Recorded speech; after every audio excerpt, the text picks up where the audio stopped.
It's September 14th, 2016, and we're in the studios of WJAX CBS 47 and WFOX Fox 30, and we're doing an oral history interview with Newman Martindale. Welcome, Newman. Thank you. Thank you for being with us. And this is one of a series of oral history interviews that we do with the Jacksonville Broadcasters Association. And we want to talk about your career in broadcasting, which includes a lot of things of interest, WJHP, WMBR, with the Voice of America, and a lot of other interesting things. So you're a native of Jacksonville. Yes, I was born here, 1928. Mm-hmm. And went to school here. Yes. Andrew Jackson. Yes.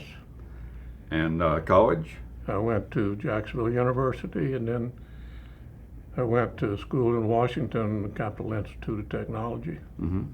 And later, when I went with the VOA, I went to the Foreign Service Institute. And early in life, you became interested in broadcasting, or what? Yes, very early. In fact, when I started, radio was all there was. Yeah. In fact, I think that was the only electronics really amounted to anything. Mm-hmm. I mean, police had radios, but that was pretty crude. So radio was all there was, and then of course television came along. Mm-hmm. And that's when I really got interested in the very beginning with television. But growing up, you kind of got interested just by listening to the radio and so forth? No, I was an amateur radio operator. Ah, yes. W4NEN. Okay, and Still am. And so, were you interested in pursuing broadcasting career when you were at JU? Yes, I was from the time I was in high school. They didn't have a college of journalism or No, anything? I didn't study anything like that. I studied electronics. Yeah. And your first job in broadcasting at WJHP AM and FM? Correct, yes. And They had their studios in the Journal building. Transmitter was on the north side of town. And the call letters meant something. JHP. John H. Perry, yes. John H. Perry. He owned the Journal and several radio stations. 2 television stations later. And that was in an era when there was no particular objection to newspapers owning radio and TV stations. No. There was some rules. He owned 7 radio stations, and that was the maximum he could own. Mm-hmm. I don't remember how many newspapers there were, but he also owned timberlands and pulp mills and sawmills. I mean, he was a very wealthy man. Mm-hmm. I think I told you earlier, he was an interesting character. He had been a B-25 pilot during the war, and he liked to fly. Mm-hmm. In fact, he traveled everywhere in his own airplane, and the B-25 to be exact. Been modified for executive airplane. So you went to college at JU. Soon after college, went to work at WJHP? Actually, I was working there when I was going to school. Oh, okay. And doing what? At WJHP, I worked Yeah. at the transmitter. Uh-huh. Those were the days when somebody had to be on duty at the transmitter at all times. Uh-huh. And I was at the transmitter. What kind of radio station was it? It was pretty aggressive station. It had AM and FM, and studios were pretty expensive. In fact, they were interesting studios. They were in the newspaper building, but they were right above the press room. And you can imagine that. The studios were suspended because of the vibrations of the newspaper press. Where was that? Downtown? Yeah, it was on Laura Street. When Adams must have been. Mm-hmm. A building that is no longer there. Yeah, it was You know where the city hall is now? It used to be Cohen's department store. Mhm. It was next to that. Uh-huh. And so WJHP primarily broadcasting music? What kind of music? All kind. Uh-huh. Radio in those days, was not just music, but everything. Mm-hmm. I remember Ted Chapeau had a program, Old Lazy Bones, Huh. and he just talked. Yeah. Did they do any news? Oh, yes. Interesting. I think all radio stations did it that way in those days. They would do a sports broadcast, like a baseball game, off of the news wire. Mm-hmm. They were not at the park. And of course, later on, they put in all kind of sound effects, so it sounded like they weren't at the park. So they didn't bother explaining to the listeners that No, they were faking it? No. In fact, it was so crude in the beginning that the guy would just had a pencil or something, he'd bang on the table for a hit. So your next stop in your career was another kind of important venture, I guess the first TV station in Jacksonville, Yes, WMBR. second TV station in the state. Uh-huh. First was Miami TVJ, I think it was, Right. in Miami. Both on Channel 4. Yeah. Also, Atlanta station was on Channel 4 too, the first station in the South. I don't remember the call signs. So you were there before WMBR TV went on the air, helping At the beginning, build yes. this. Yeah. I went there when it was under construction. Mm-hmm. It was on a Quonset hut where the transmitter for the radio station was, where it is now today. The studios are.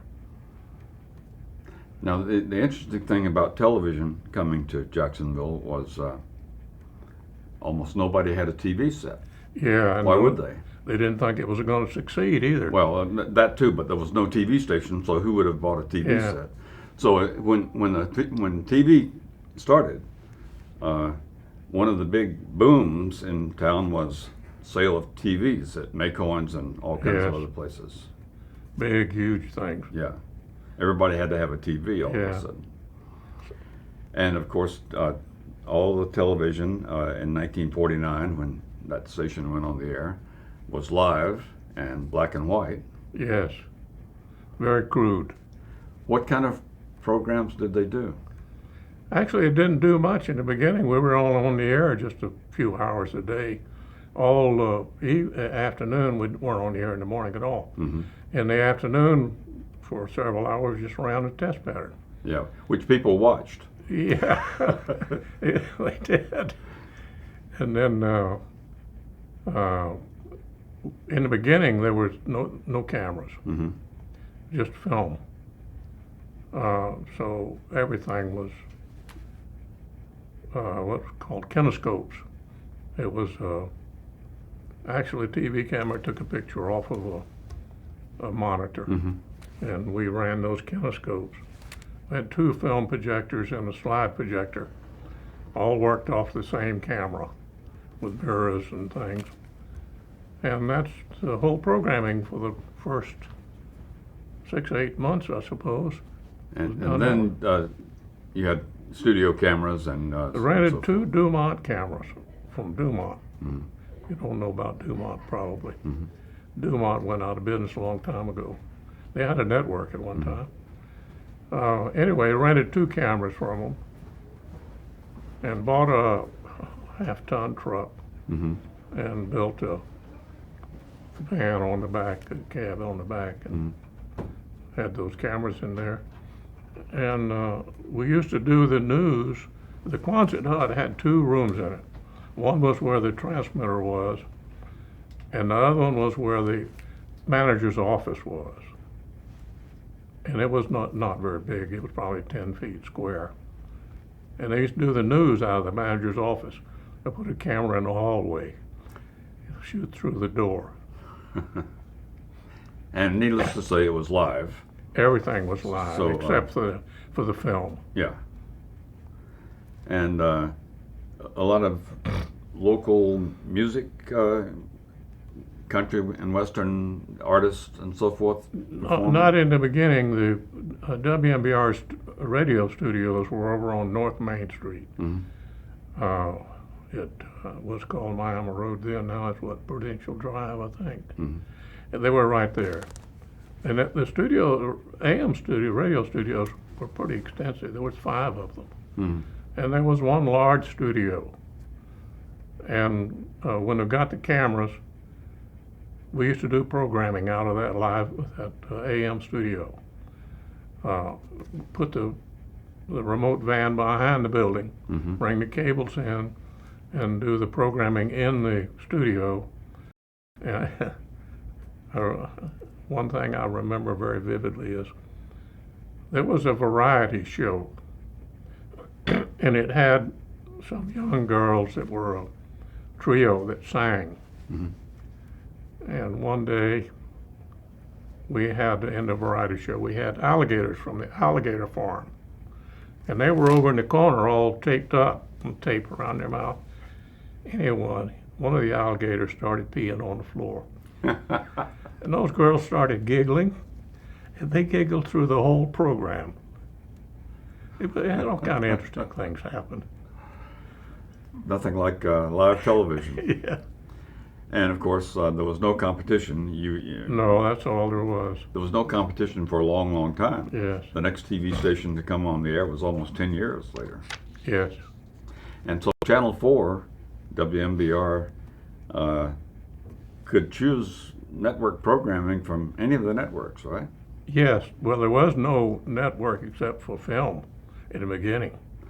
There was no coaxial cable No cable. from New York and so forth. No, but later on there was only one cable came from New York to Charlotte to us in Jacksonville, and from there it branched to Atlanta and South Florida. So that all the networks shared that cable. So, you couldn't, the television station couldn't, although it carried all networks, it couldn't say, I want NBC today or at this time, because the cable was shared. You had to take it whenever it came. Your next stop was the Korean War. Yes. You left WMBR to go in the military. Yes. Would that have been 1950. okay? And what branch of the service? Air Force? Signal Corps. Oh, Signal Corps. Okay. What'd you do in the? I was with Armed Forces Radio and Television Service. Can't get away from it. Yeah. And tell us. Far East Network, it was called in the Far East. So tell us a little bit about, because a lot of people are not going to have a clue about don't know what that anything was about like. it really. It was pretty extensive. We had, I'll have to back up a little bit. When the U.S. Army occupied Japan, they took over one of NHK's networks, NHK, Nissan Hoso Kyokai, Broadcasting Corporation Japan. It's like BBC.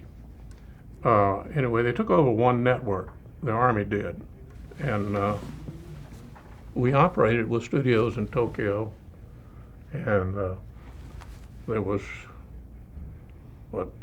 8 stations in Japan, 5 in Korea, 1 in the Philippines and Okinawa. I don't remember all the rest of them, but quite a few stations. Not only, it was AM,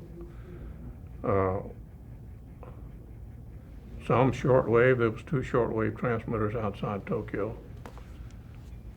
And we had 1 floor of NHK's studios, quite a bit of studios. And we did mostly stuff from the States that recorded stateside programming. It was really interesting because it took all the commercials out, so that made a problem. You got to fill up the empty space. And you filled it up with what? A little short thing of some kind. It was on a 33 1/3 disc. So Armed Forces radio version of a commercial, or? Yeah, it was PSA? something made just for that purpose, Uh-huh. some informational thing or something Right. for the troops. Some kind of a public service announcement Yeah. or something. And what kind of, any and all kinds of variety programming from, Yes, we did a lot of American. our own programming. Mhm. We had big studio complex. It was huge. Mhm. So we did a lot of our own programming, and then of course there was a lot of news programs specifically for the troops, particularly for Korea. In fact, on the shortwave transmitters we did. It was kind of interesting. We did. It was called Dictate News, and the announcer would do the news speaking very slowly, so the people over in where the fighting was going on, somebody could write it down as he spoke, and then they would mimeograph it or whatever, and dissimulate it to the troops. the audience would have been primarily military personnel. That's what it was aimed for. But Anybody could Japanese listen and to Koreans it. could Yeah. listen as well. Anybody right? could listen Yeah. to it, yes. The stations in Japan were big. In fact, the Tokyo main station was, 200,000 watts? Was a big Right. transmitter, a big one. And Sendai and Osaka and Nagoya were about 50,000.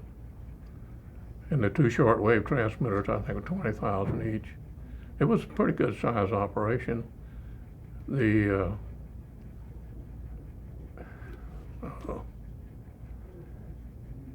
The whole network was, well, it was like a network here, a radio network in the States back before television.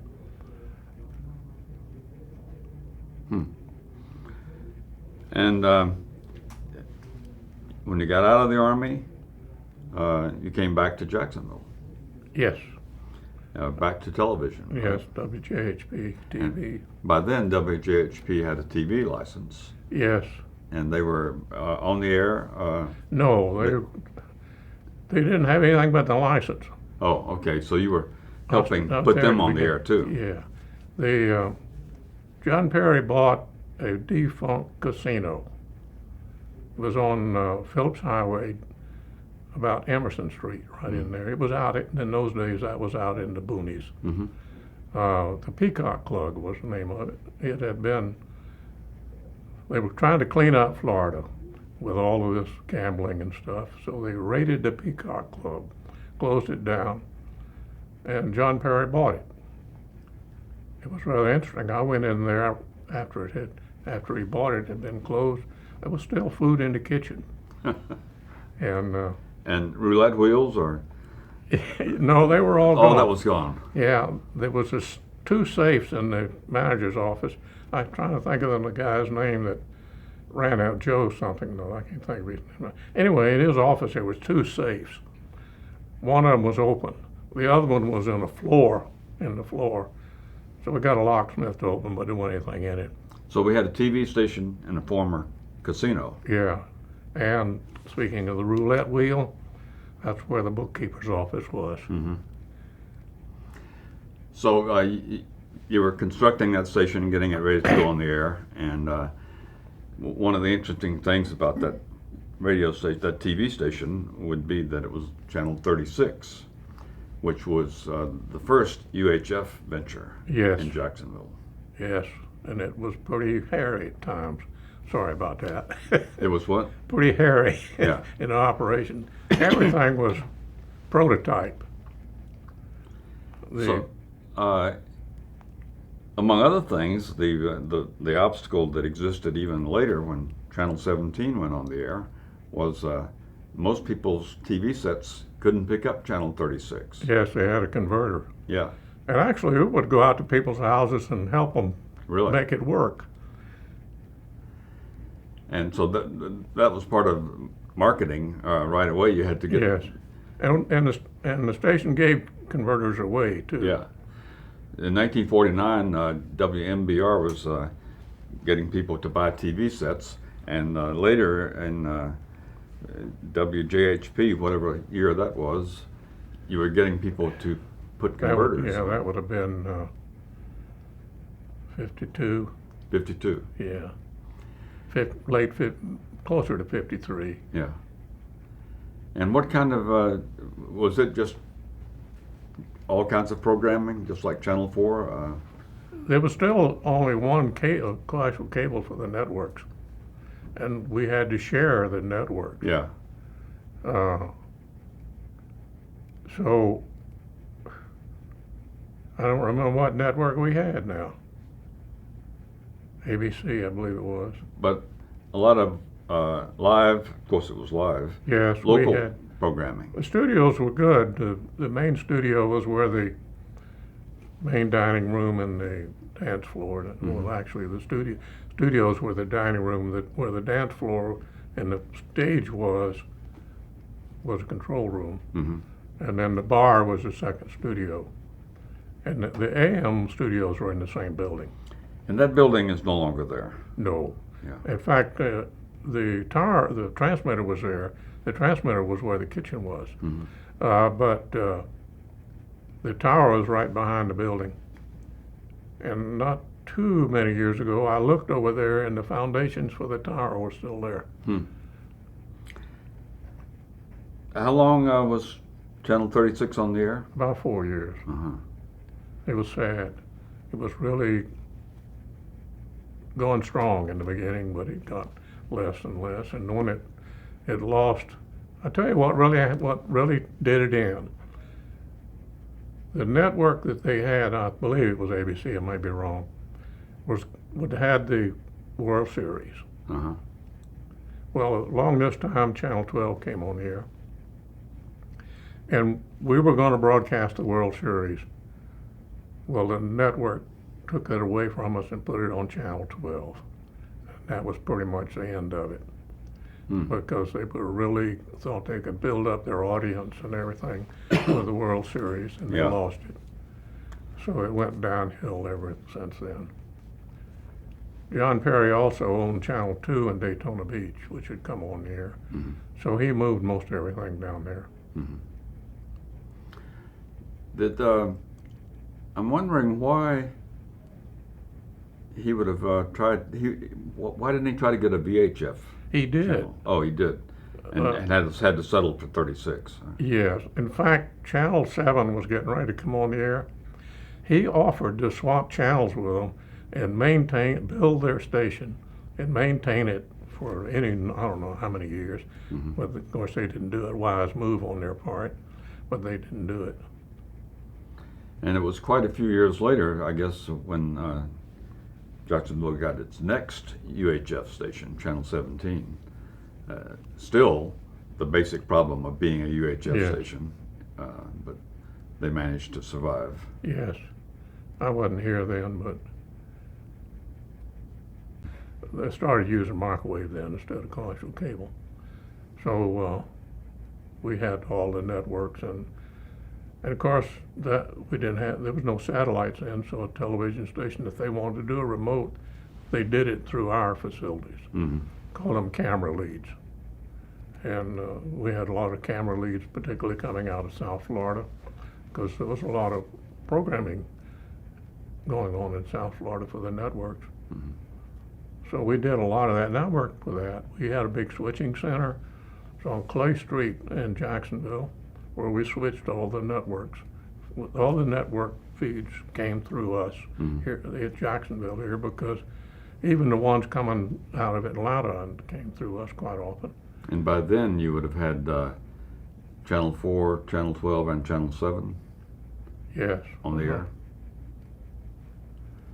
Maybe not 17 yet. I don't think so. Yeah.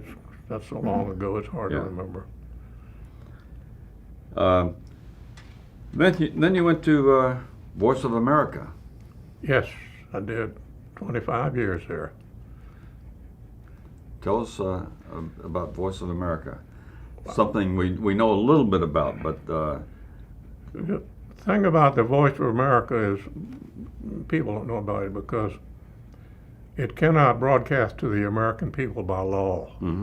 The charter for it said that they cannot broadcast to the American people. So it's all overseas.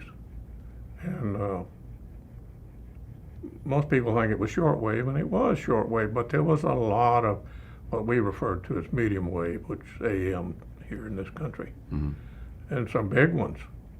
For instance, I was on the Island of Rhodes, and we had a 500,000 watt station there, 500,000 watts, plus the it was an AM station, medium wave station, plus the shortwave stations.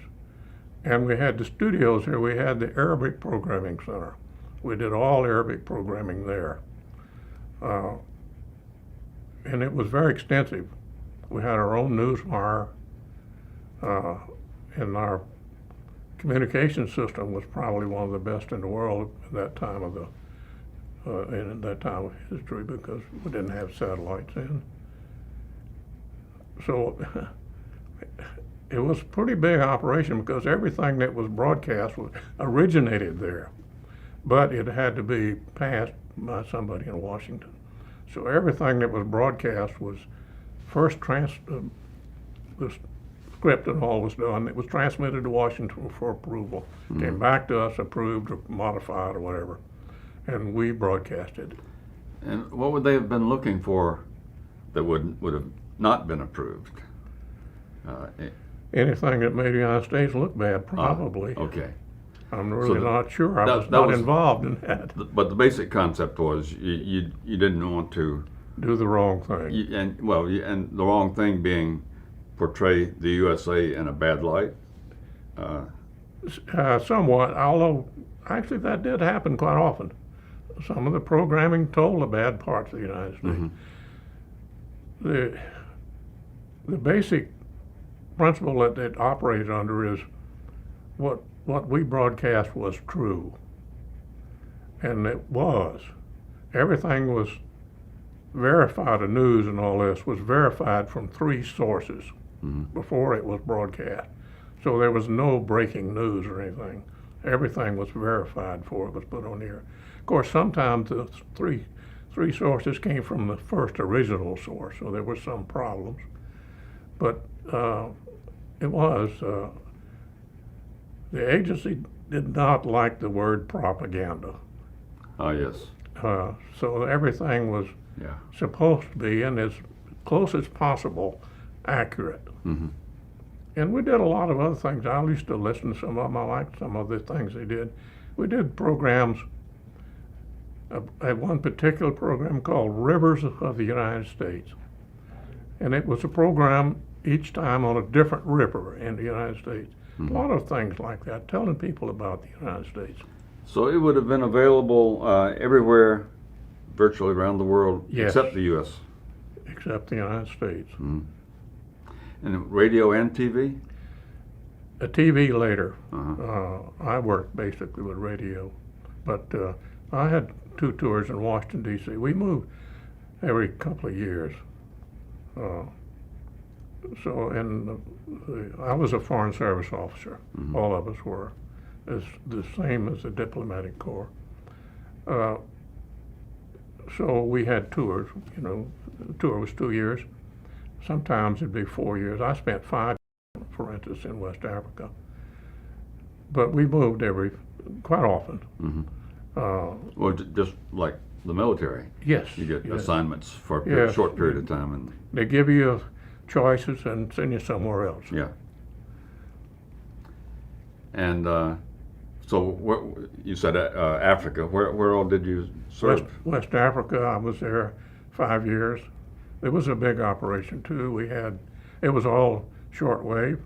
We had 12 transmitters, 250,000 watts each, plus the communications transmitters.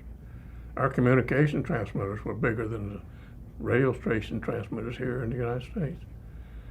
And we had the African Program Center there also. They did programming for Africa. It was pretty difficult. The communications in Africa even today is not good. But those days it was really bad, because it was all of the communications was set up from the former colonies to the mother country. So if you were in Sierra Leone, for instance, and you want to talk to somebody in Ghana or Guinea or somewhere else, you had to go through Europe to get there. So we had lots of problems that way. So we ran our own communication system. So tell us a little more about the history of the Voice of America, and does something of its kind exist today? Voice of America's still around. We don't do We don't hear as it much. doesn't do the shortwave broadcasting anymore. All of that was phased out, Uh-huh. which was really sad. I thought we should have kept the stateside stations simply so that. Well, let me back up again. Interesting things used to happen. I can remember getting calls from a duty officer and saying, all feeds are down. And we were getting nothing out of Washington. Mm-hmm. And then I'd say, of course, bring up all the communications. Then they'd come back later and say, the feeds are back up with solemn music. Something serious had happened. Somebody died or been assassinated or something. So that kind of thing, foreign countries listened for that sort of stuff. So that would tell the Russians or anybody, the Chinese or something, that something's going on in the United States, they better pay attention. Mm-hmm. So I've often felt that we should have kept the stateside stations, or at least the main station in Greenville, North Carolina. It was big, there was three sites there. Mm-hmm. Kept that with programming, because the VOA still makes all these programs. They still broadcast in over 60 languages. But it's the same as, I don't know if you've noticed, Channel 7 carries NHK, BBC, and Deutsche Welle. Mm-hmm.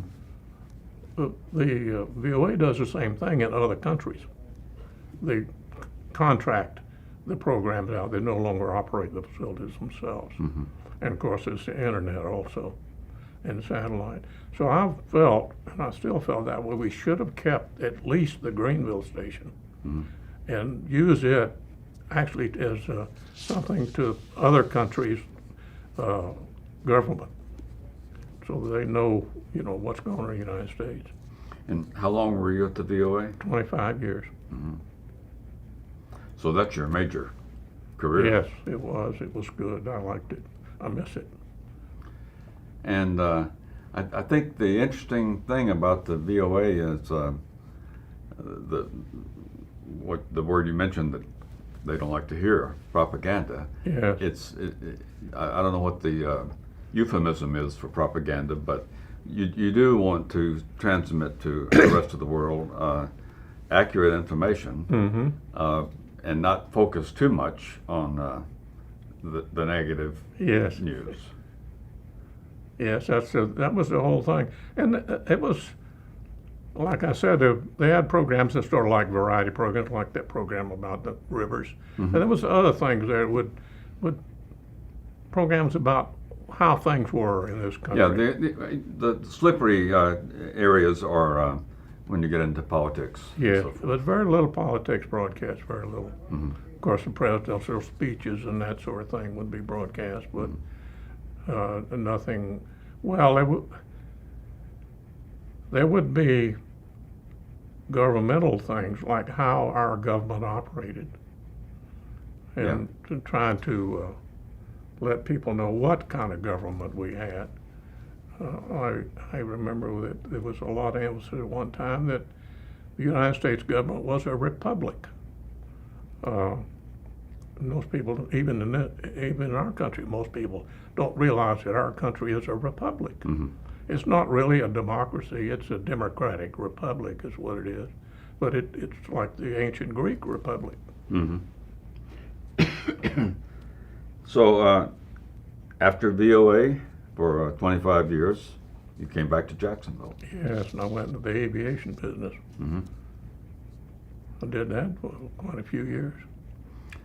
And I guess aviation was of some interest earlier, but you got into it I started flying actually when I was in high school. Uh-huh. I had an uncle that was an aviator. So you were flying off and on all your life. Yeah, when I was very young, I bought a wrecked airplane and rebuilt it. Mm-hmm. And what kind of aviation business did you get into? It's kind of hard to explain. The FAA, Federal Aviation Administration, does not have enough people to do everything it needs to do.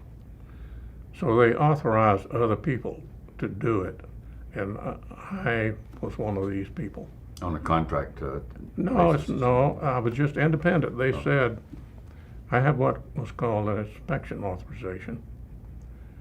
And it allowed me, for instance, if you wanted to set up a corporate aviation, you own a big corporation, you want to buy airplanes, move your people around, you need somebody to do that for you. I could do that sort of thing and be sure your people were trained and we had the right equipment and all that. Also, I was authorized to certify airplanes as airworthy.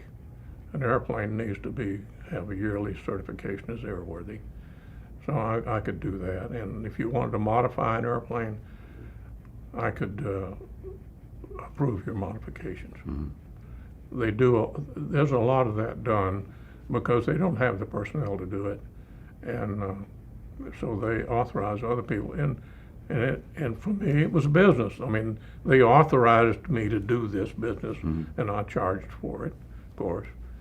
You could get the same thing done by the FAA for nothing, but it might take you years and years to get it done. And so now you're completely retired. Yes. But you're still involved in still fly occasionally. Yes, in fact, I still own 3 airplanes. I've got to get rid of those things. And as you look back on your broadcasting career, because after all, talking to Newman Martindale, just to remind people that we're focusing on the broadcasting part of your life. As you look at radio and television in 2016, what impresses you or depresses you? And looking right here, it's different. I was telling you earlier about WMBR rented some cameras from Dumont. Most people don't, it's so long ago, people don't even know what Dumont was. They built television equipment and also had a network. So we rented 2 cameras from them, WMBR did. And those things were huge. They were supposed to be field cameras, but they were huge. It took 2 men to pick one up. And it had an auxiliary unit that had to be within 25 feet of it that was also huge. And then it had the power supplies and all that, which you couldn't move without a crew. It was huge. Everything was done with tubes. And they would overheat. If you did a ball game and you had them out in the sun, they would overheat. And it was pretty crude. I look around here in this studio and it's entirely different. Well, one thing that would have to impress you, I guess, would be the technology. Yes, it's entirely different. By comparison, yeah. Yeah, it's what we did was, well, like I said, when we first started at WMBR, we didn't have any cameras, just a film camera. And that was interesting. We had 2 film cameras and a slide camera that all went into the 2 film projectors and a slide projector that went into the film camera. And with mirrors to do this. Right. And it was regular film projectors, just like people imagine. But quite often the reels of the film would break and it would run off on the floor. Right. And you didn't dare move it. If you moved it, it'd get all tangled. You never get it untangled. And that happened all the time, so we just let it run on the floor. When it got through, reel it back in by hand. All kind of things like that happened. Yeah. Stuff didn't work very good. And the legendary problems of live television, because everything was live, including commercials for the most part. So there were all kinds of mistakes and so forth. Yeah, well, we didn't have tape recorders or any of that kind of stuff.